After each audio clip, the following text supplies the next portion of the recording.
할렐루야. 사랑하는 대강의 가족 여러분, 오늘 하루도 하나님의 말씀과 동행하는 삶이 되길 소망합니다.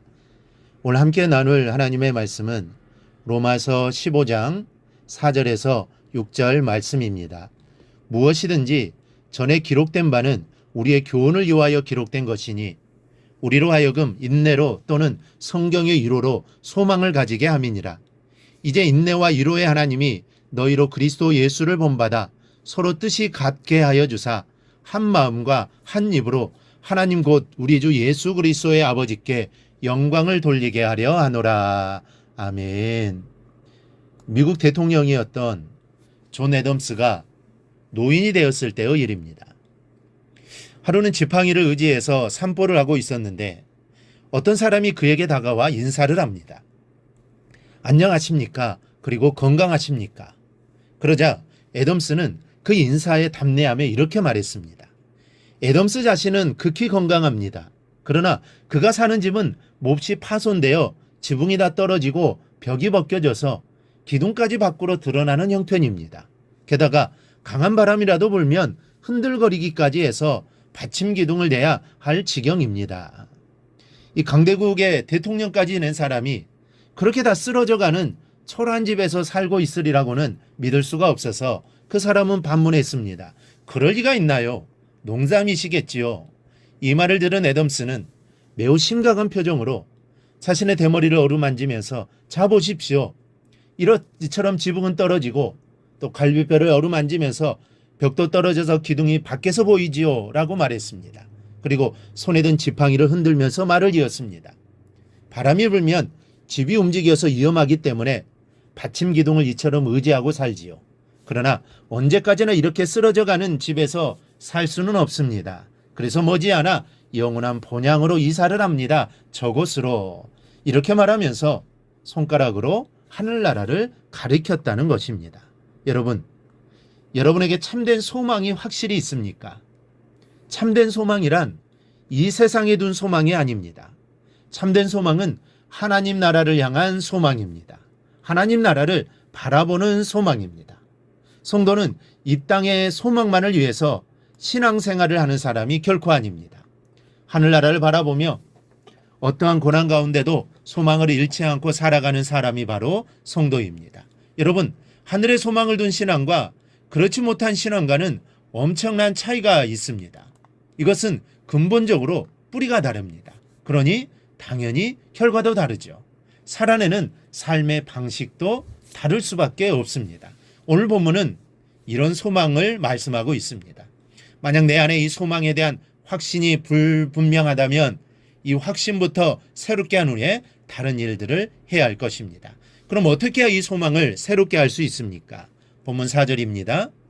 무엇이든지 전에 기록된 바는 우리의 교훈을 위하여 기록된 것이니 우리로 하여금 인내로 또는 성경의 위로로 소망을 가지게 함이니라.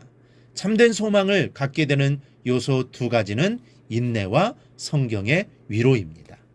인내는 헬라어 히포모네인데 혹독한 시련과 고난 속에서도 용맹스러운 군인들처럼 흔들리지 않고 자신의 목적과 신앙에 대한 충성을 지키는 것을 말을 합니다. 군인들의 삶은 한마디로 말하면 인내입니다. 혹독한 훈련을 인내로 견뎌야 합니다. 더위를 견뎌야 하고 추위를 견뎌야 합니다. 훈련을 해도 일부러 따뜻하고 선선한 봄과 가을은 피해서 합니다. 가장 더운 때를 골라서 하계 훈련을 나가고 가장 추운 때를 골라서 혹한기 훈련을 합니다. 이것을 견뎌내야 군인이라고 할 수 있는 것이죠. 어디 그것뿐입니까? 위험을 감수해야 하는 유격 훈련을 참아내야 하고 고참의 행포에도 묵묵해야 하고 졸음을 이기고 근무를 해내야 합니다. 군 생활이랑 온통 참는 것입니다. 왜 그렇게 참는 것입니까? 전쟁에서 승리하기 위해서입니다. 전쟁은 편안한 삶이 아닙니다. 죽고 죽는 것입니다. 그러니 인내하며 참는 훈련을 통해 전쟁을 잘 수행할 수 있고 마침내 승리하게 되는 것입니다.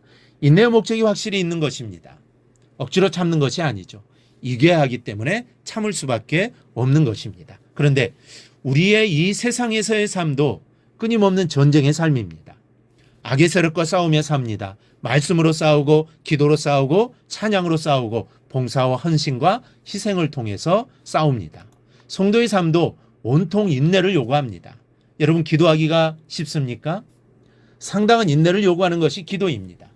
말씀대로 사는 것도 그러하고 헌신과 희생의 삶도 그렇습니다. 인내함이 없으면 그 어느 하나도 제대로 이루기 힘든 것입니다. 그러나 기억할 것이 있습니다. 우리는 왜 이렇게 참고 인내하는 것일까 하는 점입니다. 왜입니까? 하늘의 소망 때문입니다. 하늘의 소망이 있기 때문에 참고 인내하는 것입니다. 그것이 우리의 목표입니다. 하늘의 소망이 없다면 이 땅에서 이렇게 인내할 이유가 없는 것입니다. 그러나 무작정 참는 것으로는 온전한 소망을 이루기 어렵습니다. 참는 것도 방법이 올바라야 합니다. 성경대로 인내해야 그 인내가 빛을 발하며 역사하는 겁니다. 그래서 오늘 본문은 우리가 소망을 갖는데 성경의 위로가 필요하다라고 분명히 말씀하고 있습니다. 위로라는 말은 보혜사, 대원자를 뜻하는 단어와 동일한 어근의 단어입니다. 즉 인격적 존재가 옆에서 힘을 복돋아준다라는 것입니다. 바울은 인격적 존재의 자리에 성경을 이야기합니다. 그래서 성경 말씀 자체가 마치 살아있는 인격적 존재처럼 그것을 읽는 성도들에게 힘을 북돋아주고 위로하고 권면하는 생명력을 가지고 있다는 사실을 말해줍니다. 바로 이러한 성경의 위로가 있을 때 우리는 하늘에 대한 소망을 잃어버리지 않고 끝까지 갈 수 있게 되는 것입니다. 여러분, 소망을 우리의 중심에 두십시오. 그리고 인내와 성경의 위로로 이 소망을 날마다 더 찬란하게 만들어 나가시기 바랍니다. 그리하여 어떠한 어려움 속에서도 어떠한 고난 속에서도 하나님을 바라보며 하늘나라를 바라보며 소망 가운데 승리하며 살아가기를 주님의 이름으로 축원합니다. 오늘 묵상한 말씀을 굳게 잡고 삶으로 실천하며 살아내는 대강의 모든 성도들이 되기를 축복합니다.